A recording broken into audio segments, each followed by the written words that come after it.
Welcome to Indian tax academy certificate course in GST में आप सभी स्टूडेंट्स का वार्म वेलकम है।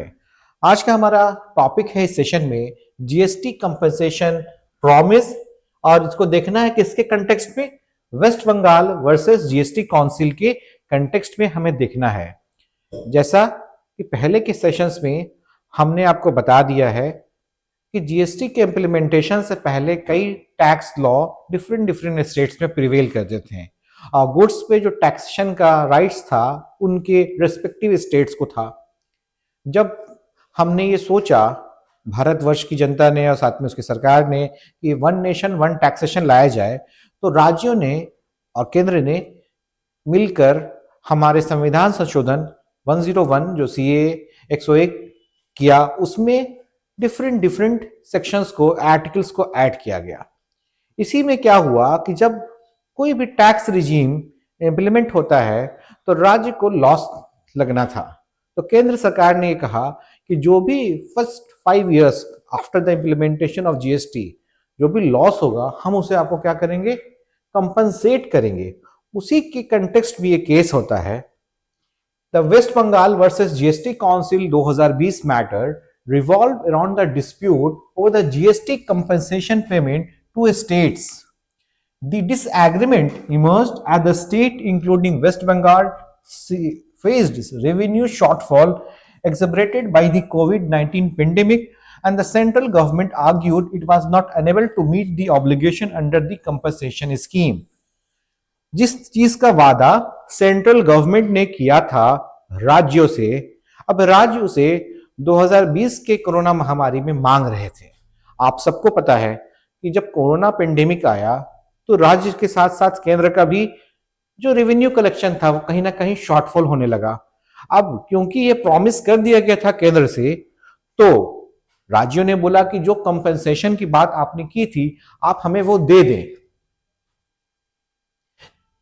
When GST was introduced in 2017, the central government committed to compensating state for any revenue shortfall below 14% of annual growth for 5 years। मतलब 5 साल तक after the GST implementation 2017 से 2022 तक जो भी रेवेन्यू शॉर्टफॉल होगा एक थ्रेशोल्ड के नीचे, उसे कौन देगा? उसे केंद्र सरकार कंपनसेट करेगा। और कंपनसेशन कहां से आएगा? On the cess on luxury goods and sin item. कहां से? जो लग्जरी गुड्स और सिन आइटम है वो क्या है वो मैं आपको बताता हूं। उस पर लगाए गए सेस से जो पैसा का फंड बनेगा अमल का, मान लीजिए एक आइटम है जो आगे देखते हैं, luxury good and sin items का लिस्ट में देखिए, जैसे पैसेंजर कार, इसमें टैक्स तो 18% 28% लगा, साथ ही साथ 1% का सेस लग गया। स्मॉल डीजल कार पे 3% का जो ये सेस है 15, जैसे कि लार्जर कार है 1500 सीसी, 28% जीएसटी तो लग ही रहा है। इसका जो भी डिवीजन होना वो तो होगा, लेकिन जो कंपनसेशन देने की बात हुई 5 साल तक राज्य को, ये पैसा जो 1% या 3% 15% जो कलेक्शन आएगा, इस फंड से उन राज्य की जो लॉस हो रही है बिलो द थ्रेशोल्ड, उससे इनको कंपनसेट करने की बात हुई। उसी प्रकार से देखिएगा, एसयूवी कोई गाड़ी है तो उस पर 28% जीएसटी भी है, प्लस 22% का सेस भी लगाया जा रहा है, और ये सेस ही था जो फंड करता कंपनसेशन सारे राज्यों को। उसी प्रकार से मोटरसाइकिल, अगर आप इस देश में अगर सबसे ज्यादा योगदान है इस देश के प्रगति में, तो आप देखिए पान मसाला वाले का, जो भारत के लोग पान मसाला खा रहे हैं वो देश को टैक्स, देश के लिए बहुत ज्यादा दे रहे हैं।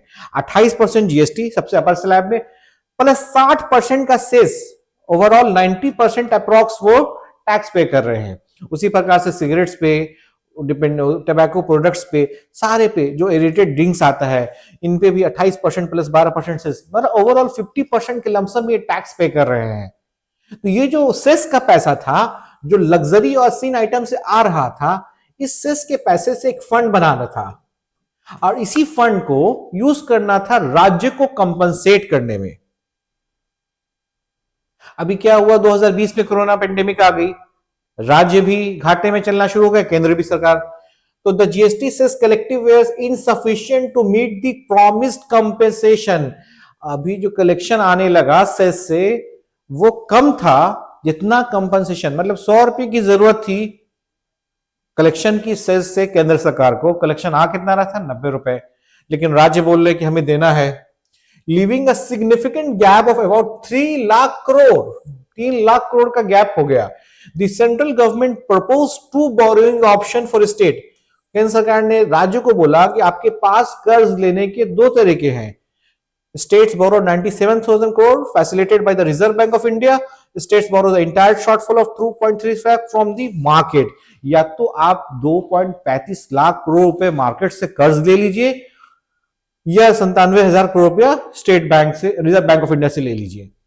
अब यहां पे वेस्ट बंगाल का आर्गुमेंट क्या रहा, फिस्कल फेडरलिज्म की बात। हमने आपको कई सेशंस में, पिछले 3-4 सेशंस में हम बार बार फेडरलिज्म बता रहे हैं, बहुत ही इंपॉर्टेंट है। फेडरलिज्म का मतलब होता है जब सेंटर और स्टेट मिलकर काम करते हैं, और अगर वो रेवेन्यू का मामला हो, फिस्कल, तो उसे फिस्कल फेडरलिज्म कहेंगे। तो West Bengal led by the finance minister Amit Mitra argued that the centre suggestion for the states to borrow directly undermined the principle of cooperative federalism and shifted an undue burden on state. जो कर्ज लेने का तरीका केंद्र सरकार बता रही थी राज्य को, वो कहीं ना कहीं राज्य और केंद्र के बीच की कोऑपरेटिव फेडरलिज्म के अगेंस्ट था, ऐसा क्लेम करना था अमित मित्रा, जो कि फाइनेंस मिनिस्टर थे वेस्ट बंगाल के। Demand for central boring, the state asserted that the central government should fulfill its compensation commitment, जो आपने कमिटमेंट किया था 5 सालों के लिए, using its sovereign borrowing capacity rather than expecting a state to take an additional debt.